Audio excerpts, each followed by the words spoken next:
Eh bien, chers frères, mes chers amis, dans la mesure qu'on célèbre les mystères de la passion et la résurrection du Seigneur, nous devons aussi regarder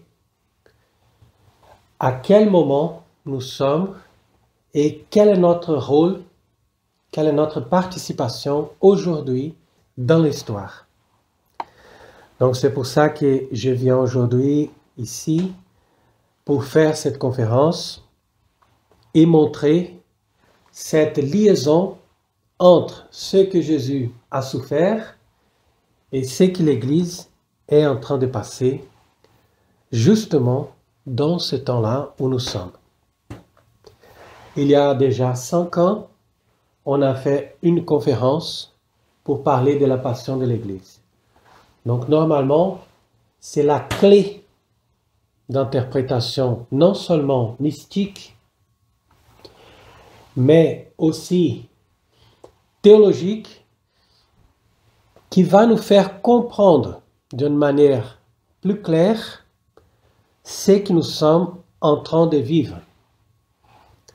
Parce que, comme vous pouvez remarquer, notre temps, c'est un temps de beaucoup de confusion et beaucoup de mensonges.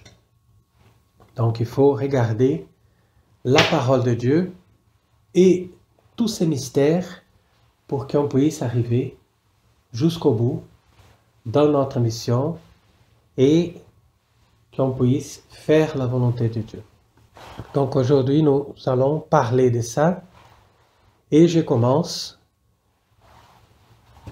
à faire cette relation du livre de Daniel, chapitre 8, avec ce qu'on est en train de vivre dans la société et dans le monde. Je levai les yeux et je regardais, et voici un bélier se tenait devant le fleuve, et il avait des cornes. Donc c'est intéressant de commencer à expliquer cette vision de Daniel. Le bélier qui est devant le fleuve, c'est Jésus et aussi l'Église. Parce que ici on parle d'un corps mystique. On parle d'un ensemble qui va former aussi la société chrétienne. Pourquoi il est devant le fleuve? Parce qu'après sa passion, son cœur était ouvert et à partir de ce moment-là, nous allons une rivière, un fleuve qui va sortir du cœur de Jésus. C'est tout à fait le fleuve de la grâce qui nous donne des vrais sacrements pour donner cette fécondité qui c'est la vie de l'Église. Donc, ces cornes étaient hautes, mais l'une était plus haute que l'autre. Et elle s'éleva la dernière. Donc, vous remarquez ici 2 cornes. La première était un peu plus petite. La deuxième qui va apparaître ensuite, elle va s'élever plus haut. Donc ici, c'est important de remarquer parce que là, on parle de la société chrétienne. La corne représente le pouvoir. Donc d'abord, on a un pouvoir sacerdotal. Donc l'Église commence avec les évêques, avec le pape, et eux, ils vont donner cette force à l'Église par sa prédication. Mais après, on va arriver à la conversion des rois, comme le baptême de Clovis, et d'autres rois qui vont donner à l'Église un soutien. C'est la deuxième corne qui vient après, mais qui va avoir une force encore plus grande, parce que le pouvoir temporel, avec les armées et tous les pouvoirs qu'ils ont, ils vont soutenir l'Église d'une façon encore plus évidente, point de vue de sa force. Et continue le texte, « J'ai vu les béliers qui frappaient de ses cornes à l'Occident, au septentrion et au midi. Aucun animal ne pouvait lui résister. Il faisait ce qu'il voulait et il devient très puissant. Donc ça, c'est le développement de l'Église, de la société chrétienne, qui vient de l'Orient. Donc l'Église, le Christ, vient de l'Orient. Et direction Occident, au nord, d'abord Occident, Rome, après on va au nord, après on va au midi. Tout était dans cette conquête d'évangélisation de l'Église pendant les premiers millénaires.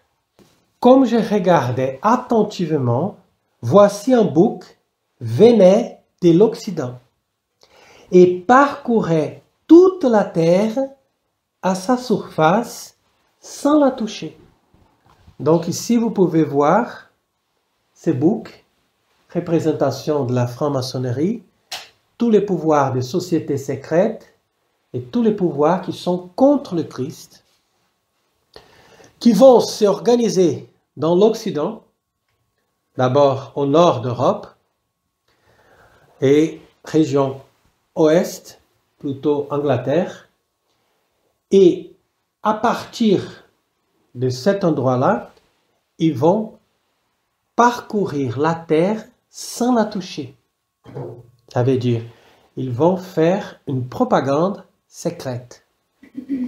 Donc c'est ça les moyens d'action de toutes ces sociétés secrètes condamnées par l'Église depuis Clément XII et qui vont avoir une influence sur toute la terre sans que personne puisse voir vraiment qu'est-ce qu'ils font, qu'est-ce qui est son but, etc.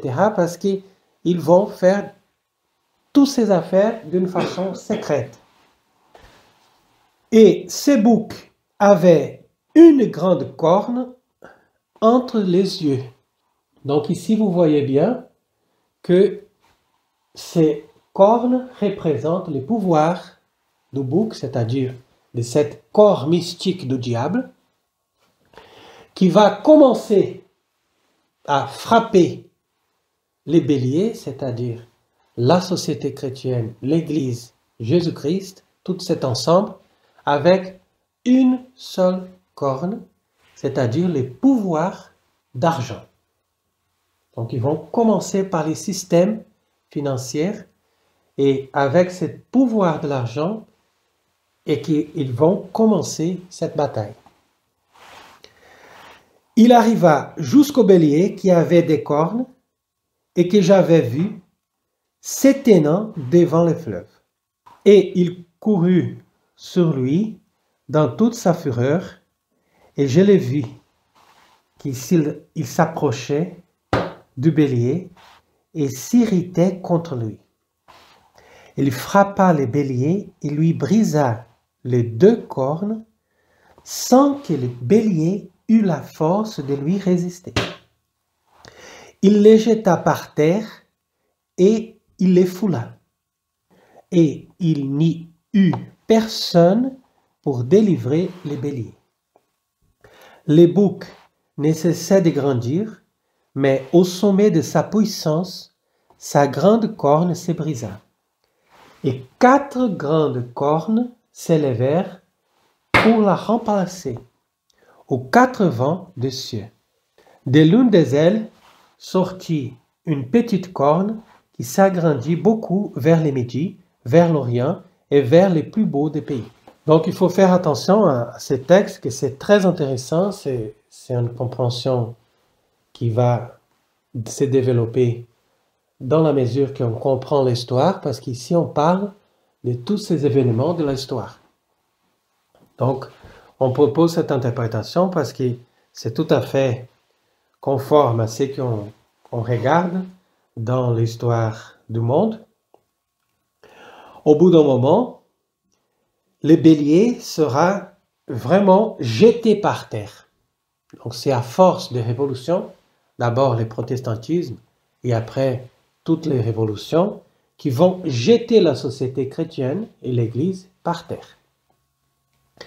Et c'est intéressant que la grande corne du bouc va se briser pour donner place à 4 grandes cornes, qui sont les 4 pouvoirs que le diable a sur terre.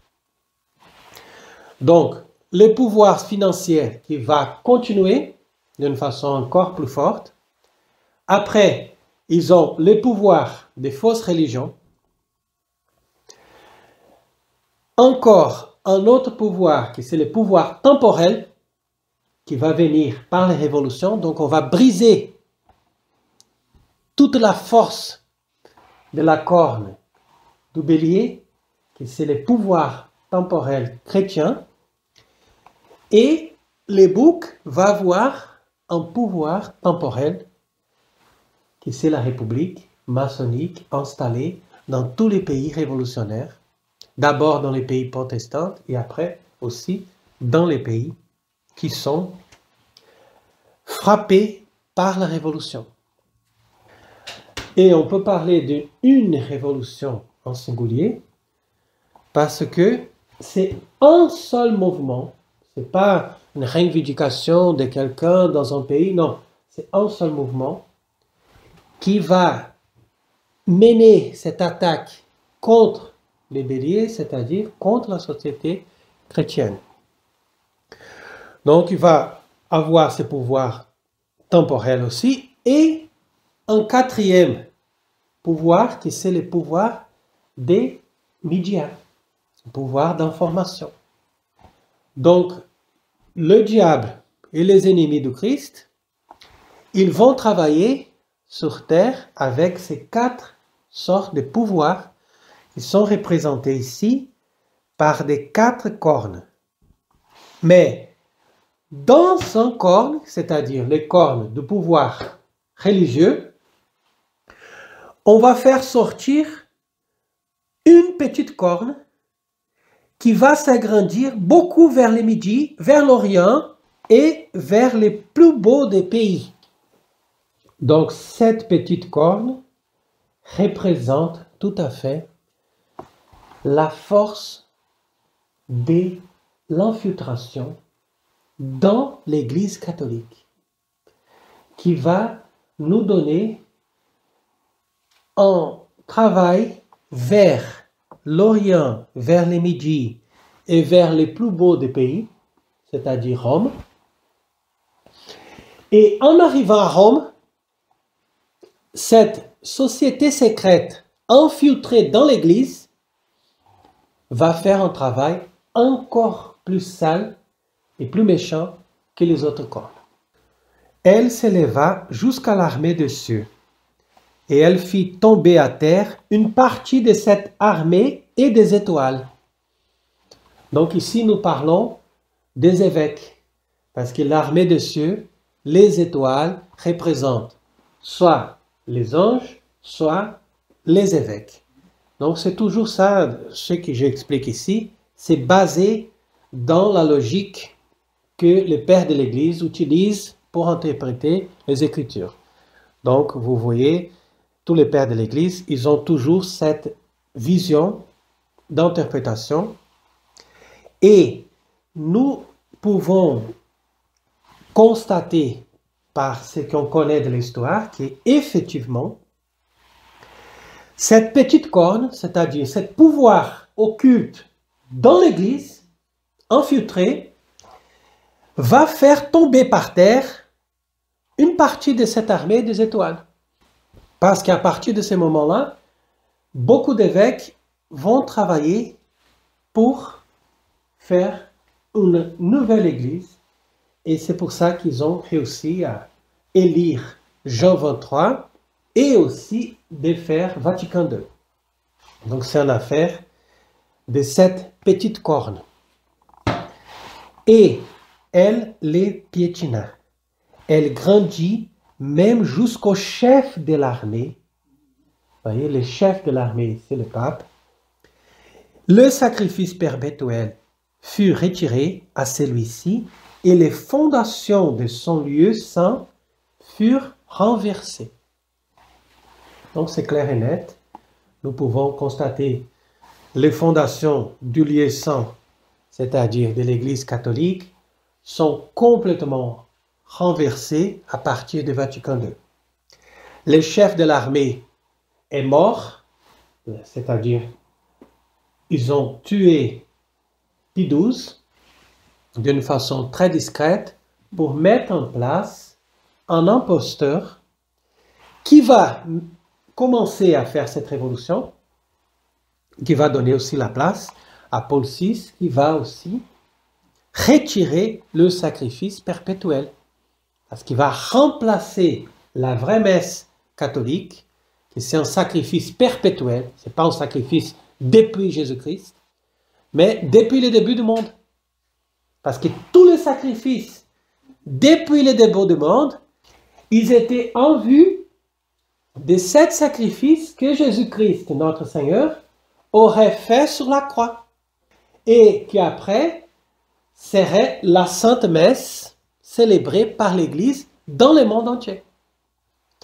Mais maintenant, ils ont complètement détruit tout ce trésor de l'Église, et c'est pour ça que le livre de Daniel va dire « L'armée fut livrée avec les sacrifices perpétuels à cause du péché. La corne jeta la vérité par terre et réussit dans ses entreprises. » Donc ici, c'est la lecture de Daniel 8 que nous sommes en train de lire aujourd'hui pour nous faire comprendre cette liaison entre la passion de Christ et la passion de l'Église et de la société chrétienne, parce que c'est un ensemble. On ne peut pas parler de Christ séparé de son Église, et on ne peut pas parler de l'Église séparé de la société. Ça, c'est du protestantisme. C'est ça qu'ils ont fait aussi dans la nouvelle Église. Non, une chose, c'est la société, sont des affaires des hommes. Une autre chose, c'est la vie spirituelle qu'on va mener, une dévotion, une vie spirituelle dans les murs de l'Église. Hors de l'Église, on ne parle pas de religion. Ça, c'est mentalité protestante. Et qui est aussi tout à fait menée par la nouvelle Église de Vatican II. L'Église catholique ne sépare pas l'Église de l'État et elle va faire un ensemble qui c'est une société chrétienne dans l'Évangile, basée dans les valeurs qui sont apportées par la vérité. Et c'est pour ça que le livre de Daniel va montrer que la corne jeta la vérité par terre. Donc, ce n'est pas le bouc qui va jeter la vérité par terre. C'est la corne. Quelle corne? La petite corne qui va prendre la possession de l'Église.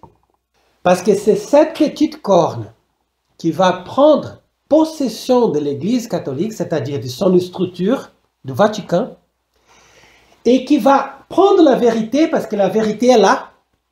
Et là, c'est une possession de l'Église. L'Église garde la vérité, et elle va prendre cette vérité et va jeter par terre. Donc, c'est ça que nous devons rendre compte.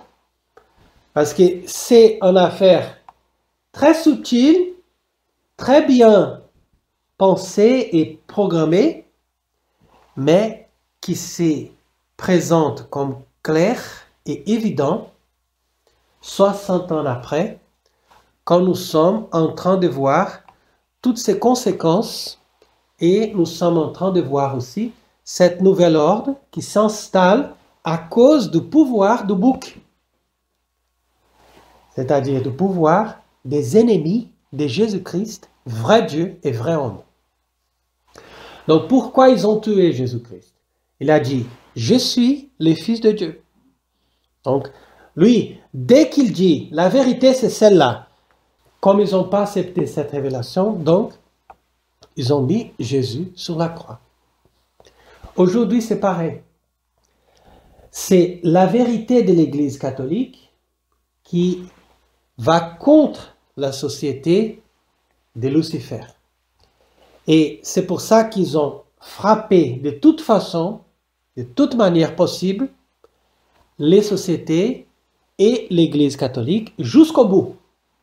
Et quand ils ont vu que la vérité restait encore avec le pape et avec le Vatican, donc ils sont venus pour enlever le vrai pape et pour jeter la vérité par terre. Donc c'est pour ça que nous pouvons, avec cette explication, voir plus clairement qui sont les personnages de la passion de l'Église que nous regardons aujourd'hui. Parce que d'abord, il commence par l'argent. C'est toujours l'argent. L'argent, c'est les moyens que les Juifs ont utilisés pour tromper les gens, pour acheter les gens, pour faire tout cet complot contre Jésus et pour les mettre sur la croix. Et aujourd'hui, c'est pareil. On a un pouvoir temporel piloté par des gens qui sont achetés par l'argent. Ce pouvoir temporel qui est représenté par Pilate, il va faire son travail pour empêcher que le Christ puisse régner. Donc c'est le rôle de Pilate, c'est d'empêcher qu'on puisse avoir des lois, qu'on puisse avoir des constitutions, qu'on puisse avoir des nations qui sont basées sur l'évangile. Ça n'a rien à voir avec les rois chrétiens. Parce que depuis Clovis, par exemple, qui était baptisé à la fin du 5e siècle, nous avons eu des rois qui ont fait de leur royaume un moyen pour les royaumes de Christ. Donc ils ont travaillé pour le Christ et pour la vérité, et pour défendre la vérité catholique. C'est ça le rôle d'un pouvoir temporel chrétien. C'est pour ça qu'ils sont représentés par une corne qui les béliers avaient pour lutter contre ses ennemis. Donc c'est une autre chose. Ici, nous avons un autre animal. Et cet animal qui règne sur le monde, le bouc, n'est pas du tout quelqu'un qui cherche les intérêts du Christ. Mais dès qu'il jette la vérité par terre, il va mener toute la société et toutes les affaires du monde pour chercher ses intérêts, qui sont l'opposé des intérêts du royaume de Christ. Donc après, vous avez aussi Caïphe, qui représente le pouvoir spirituel. Donc nous avons dans la passion de Christ ce pouvoir spirituel qui va condamner Jésus à la mort. Donc ce pouvoir spirituel aujourd'hui, c'est une nouvelle église mondiale, universelle, qui va accepter toutes les religions parce qu'ils ont tué la vérité. Donc peu importe la vérité, toutes les religions sont valides. On jette la révélation à la poubelle. Et à ce moment-là, nous avons un pouvoir spirituel qui a son rôle de condamner Jésus et condamner l'Église de Jésus à la mort. Donc c'est condamnation totale, il n'y a pas moyen de s'en sortir. Ils vont même mettre des gardes sur les sépulcres en disant il faut quelqu'un qui garde pour éviter que cette personne puisse ressusciter. Ces gens, ils travaillent, ils reçoivent d'argent pour maintenir ce mensonge et pour éviter que l'Église catholique puisse s'en sortir. Donc, il y a des gens qui reçoivent l'argent pour éviter que quelqu'un puisse dire la vérité, puisse être considéré parmi les autres. Donc, on va toujours considérer que François est un vrai pape et que l'Église catholique est là, il n'a rien à changer, il n'a rien à contester, et on continue avec cette religion universelle qui mène le mensonge et qui est responsable pour la mort de l'Église. Vous voyez comment c'est dur? Après aussi, vous avez Hérode, qui représente les pouvoirs de la diversion, du plaisir. Donc aujourd'hui, ça c'est énorme. Les gens, ils sont menés par une mentalité moderne qui va toujours chercher les plaisirs, chercher un moyen d'acheter des choses, toujours acheter, toujours les consumismes, toujours une vie plus belle, plus agréable, plus confortable, et on est content. Donc Hérode est là pour mener les gens dans la complète indifférence, imbécilité, individualisme, et comme ça, on mène la victoire du diable et Jésus va à la crucifixion. Tandis que vous avez aussi d'autres personnages, on n'a pas un seul, mais plusieurs Judas dans tous les secteurs de la société qui vont travailler pour ces systèmes par l'argent. Combien vous me donnez? Ah, on vous donne telle somme. Ah, mais je suis content, je vais travailler contre Dieu. Ça n'a pas de problème. Et nous pouvons vraiment regarder une situation catastrophique parce que les gens ne sont pas sincères, les gens ne sont pas honnêtes, les gens normalement ne cherchent pas la vérité. Et pour eux, c'est que des apparences, même dans l'Église. Vous allez voir dans cette semaine sainte, beaucoup de gens qui vont participer des offices, participer des messes traditionnelles, des offices traditionnels, etc., avec l'intention d'union à François. Donc, quel est le système qui est dedans? Quelle est la logique? Quelle est la force qui va mener cette religion, même avec des messes traditionnelles? Voyez? Parce qu'ils considèrent que François, c'est le vrai pape. Si François, c'est le vrai pape, la vérité continue jetée par terre. Parce que ce n'est pas difficile pour une personne qui a un petit peu d'intelligence de voir que ce monsieur-là n'a pas la vérité. Et s'il n'a pas la vérité, il n'est pas catholique. S'il n'est pas catholique, comment il peut être la tête de l'Église? C'est impossible. Donc les gens qui croient que c'est possible d'avoir un pape sans avoir la vérité, ces gens, ils ne sont pas non plus catholiques. Parce que pour croire à Jésus, il faut croire à la vérité. Jésus est la vérité. Et on ne peut pas imaginer une église de Jésus sans que la vérité puisse être la base.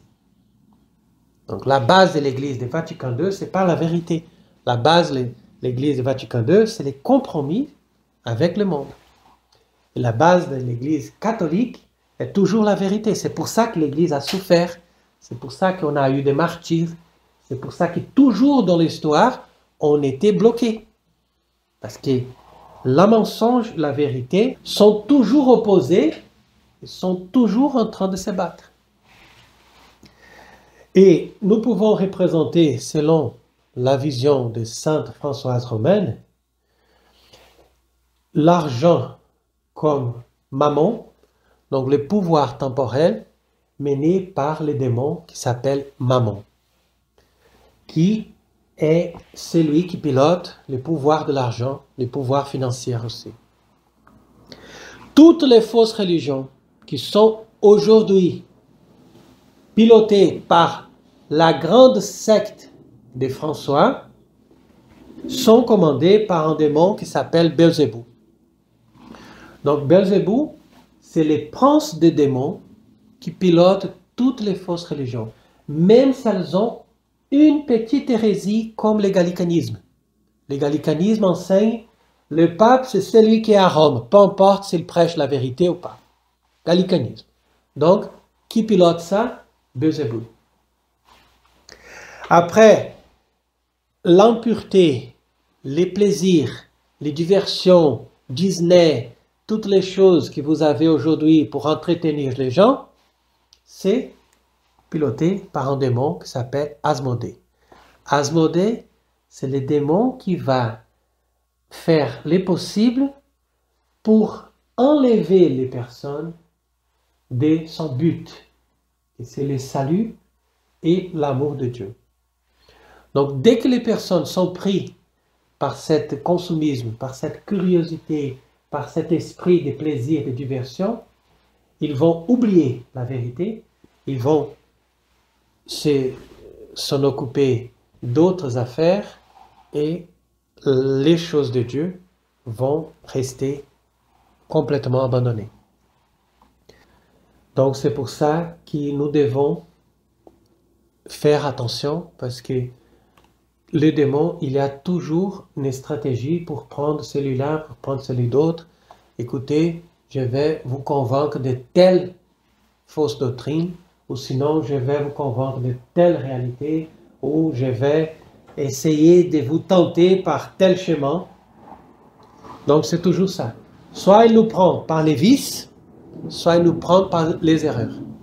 C'est toujours la même chose. Et Lucifer, qui est au-dessus de ces trois démons, il va commander toute cette affaire qui c'est la crucifixion de l'Église et de la société chrétienne comme Dieu avait conçu. Et c'est pour ça que nous devons aussi regarder ce livre de Monsieur Gaume qui fut écrit au 19e siècle, mais qui est tout à fait actuel. Parce que Monsieur Gaume, il avait une vision prophétique de la situation. Il voyait dans le 19e ce qui s'y passait, l'opposition au vrai pape, qu'ils avaient une forte opposition, et qui était en train de devenir une vraie guerre, qui c'est la pire de toutes les guerres, en fait. Parce que la Troisième Guerre mondiale, on n'a pas besoin d'attendre, parce que même s'ils mènent la peur parmi les gens, ils ont tout ce qu'il faut. Donc, le but maintenant, ce n'est pas de faire des guerres, mais de maintenir cet état d'oppression et tyrannie dans toutes les nations pour qu'ils puissent arriver jusqu'au bout de son entreprise. Parce que la pire de toutes les guerres, comme je disais, c'est celle qui a détruit l'Église par Vatican II. C'est ça, la guerre la pire possible, qui a été obtenue par les deux guerres mondiales qui sont des mensonges aussi. Donc, au début du livre de Monsieur Gaume, qui s'appelle « Où en sommes-nous ?», ils mettent cette phrase de l'Évangile dans la première page. « Vous savez discerner l'aspect du ciel et vous ne pouvez discerner les signes des temps. » C'est une génération méchante et adultère qui demande un miracle. Donc aujourd'hui, on pourrait dire que c'est pareil. Beaucoup de catholiques, traditionnalistes, septvacantistes et compagnie, ils sont capables de comprendre beaucoup de choses, mais ils ne sont pas capables de discerner les signes des temps. Et c'est pour ça qu'ils vont attendre un miracle au lieu de faire vraiment ce qu'il faut faire. C'est pour ça que nous devons bien comprendre quel serait le centre de tous nos efforts aujourd'hui pour qu'on puisse vraiment travailler pour la résurrection de l'Église. Parce que dès que nous pouvons constater que l'Église est morte dans le sépulcre avec la société chrétienne, nous devons aussi regarder quelle est la manière de la faire ressusciter. Bien sûr, par l'action de Dieu et aussi par notre coopération. Parce que nous sommes l'Église, nous sommes le corps mystique de Jésus. Et nous pouvons aussi sortir du sépulcre par la force de Dieu, par la grâce de Dieu, et nous pouvons mener cette vie d'une Église ressuscitée, c'est-à-dire d'une Église qui retrouve sa vie. Comment l'Église peut retrouver sa vie? En retrouvant la vérité. Comment l'Église peut retrouver la vérité? En retrouvant le pape. Et c'est pour ça que je cite le même livre de Monsieur Gaume, quand il dit « Avec le pape, vous avez l'Église. Avec l'Église, vous avez le christianisme. Avec le christianisme, vous avez la vérité, dont la lumière certaine conduit l'homme au véritable but de sa vie. » Donc c'est une phrase très importante. Sans le pape, c'est impossible. Donc les gens qui aujourd'hui disent, ah non mais nous, on s'en fout de ce que fait le Vatican, François, pour nous ce qu'importe, c'est que nous avons une belle messe, une belle cérémonie de Semaine Sainte. Non, c'est faux. C'est un raisonnement complètement faux. C'est contraire à Jésus, sans trahison à Dieu. Tandis que si nous travaillons avec les belles liturgies pour prier Dieu et pour aussi faire notre part pour avoir un pape, là, nos liturgies vont avoir son sens.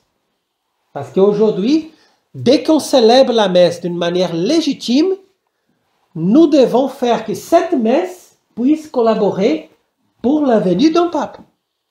Et pas pour continuer à vivre d'une façon indifférente à cette réalité. Donc c'est ça qu'il faut que les gens puissent comprendre. Et continue Monseigneur Gaume, la justice aussi vient avec le pape. La justice qui sauvegarde tous les droits, la charité qui soulage, qui ennoblit et qui sanctifie. L'autorité qui maintient l'harmonie universelle des esprits et des cœurs. Sans les papes, rien du tout cela. Ni l'Église, ni christianisme, ni vraie lumière, ni vraie vertu. Donc vous voyez, c'est une phrase aussi vraiment importante pour que les gens puissent comprendre. Parce que celui qui nous parle, Monseigneur Gaume, c'est un exemple d'un Français du 19e qui n'est pas contaminé par l'égalicanisme. Et c'est pour ça qu'il faut considérer la victoire de l'Église avec la France. Mais quand je parle de la France, on doit séparer la France gallicaine révolutionnaire, celle-là collabore pour la passion de l'Église, et séparer la vraie France catholique. C'est la vraie France catholique qui doit jouer un rôle important pour faire la restauration de l'Église. Et je crois tout à fait à ça. C'est pour ça que je suis ici en France, parce que je crois vraiment que la France a un rôle fondamental pour cette restauration. Mais je parle d'une France catholique. Donc c'est ça que nous devons retrouver. Si tu peux, fais-le, avait dit le Seigneur à Satan, qui le défiait devant sa sainteté Léon XIII. Car rien de ce qui fait les démons n'est accompli sans que Dieu ne l'ait voulu. Et pour l'instant, les puissants subjugués par les biens matériels et les honneurs terrestres se laissent diriger par les démons. C'est ça qu'on trouve aujourd'hui dans ce monde complètement empoisonné par les diables. Mais à l'heure voulue par Dieu, les choses changeront. Et Dieu suscitera des hommes pour conduire ces changements, comme lorsqu'il suscita Sainte Jeanne d'Arc, qui fut instruite par Saint Michel Archange, Sainte Catherine et Sainte Marguerite. Donc c'est ça que je trouve très beau. Parce que Dieu, il pourrait restaurer la France à cette époque-là directement par Saint Michel Archange. On n'avait pas besoin de Sainte Jeanne d'Arc. Mais Saint Michel Archange vient instruire Jeanne d'Arc en disant, écoutez, il faut faire comme ça, il faut avoir telle chose. Mais c'est elle qui devait faire son rôle. Voyez? Donc aujourd'hui, il faut arrêter avec ce spiritualisme et dire, écoutez, on laisse tomber. Un jour, on va voir qu'est-ce que Dieu va nous donner, qu'est-ce que Dieu va envoyer du ciel. Non, ça, c'est pas un bon esprit. Les bons esprits catholiques, les bons esprits médiévaux, les bons esprits de Saint Bernard ou d'une Sainte Jeanne d'Arc, c'est ça, c'est de prier, mais aussi de faire ce que Dieu nous demande. Et croire à l'action de Dieu, parce qu'à Dieu, rien est impossible. La différence, c'est que la France gallicaine, c'est celle qui a commencé avec Philippe le Bel à frapper les papes, cette France cherche toujours sa propre gloire. Elle va pousser ses enfants pour faire la guerre pour soi-même. C'est Napoléon, vous voyez, c'est Macron. C'est une France méchante contre Dieu. Tandis que la France catholique, elle travaille pour la gloire de Dieu. Et elle travaille pour faire ce que Dieu lui demande. C'est comme la France des Francs qui ont lutté dans les croisades pour récupérer la Terre Sainte. Qu'est-ce que la Terre Sainte intéresse par la France? On pourrait dire, ah, mais on va faire quoi la Terre Sainte? C'est mieux de rester là et faire la gloire de la France. Non, on va faire la gloire de l'Église catholique partout. C'est pour ça qu'ils sont allés en Terre Sainte pour lutter selon ce que demandaient les papes. Oui, Dieu nous a placés à cette époque, dans ce temps troublé entre tous, parce que chacun d'entre nous a un rôle à jouer dans le plan de Dieu, ici et maintenant. Pensons à ces paroles étonnantes de la petite Sainte Thérèse qui eut aimé partager les tribulations des chrétiens du temps de l'Antéchrist. Elle écrivit: « En songeant aux tourments qui seront les partages des chrétiens au temps de l'Antéchrist, je sens mon cœur tressaillir et je voudrais que ces tourments me soient réservés. » Rendons grâce, mes chers amis, dans cette Semaine Sainte, avec la croix du Seigneur, rendons grâce à Dieu pour sa bonté de nous avoir demandé de vivre en ce temps de combat pour la foi et pour la vérité. Et si aujourd'hui la vérité est jetée par terre par les méchants ennemis du Seigneur, nous allons, comme les apôtres qui sont fidèles, qui vont jusqu'au bout, attendre la résurrection et aussi travailler pour cette victoire de l'Église dans le monde, que c'est la victoire de Christ et c'est aussi le royaume de Jésus-Christ. Notre Dieu qui était humilié, crucifié et mort, mais qui doit régner et qui doit triompher sur tous ses ennemis. Donc gardons ça dans nos cœurs et que dans cette Pâque, nous puissions aussi expérimenter la joie de la résurrection de l'Église catholique en ce chaque.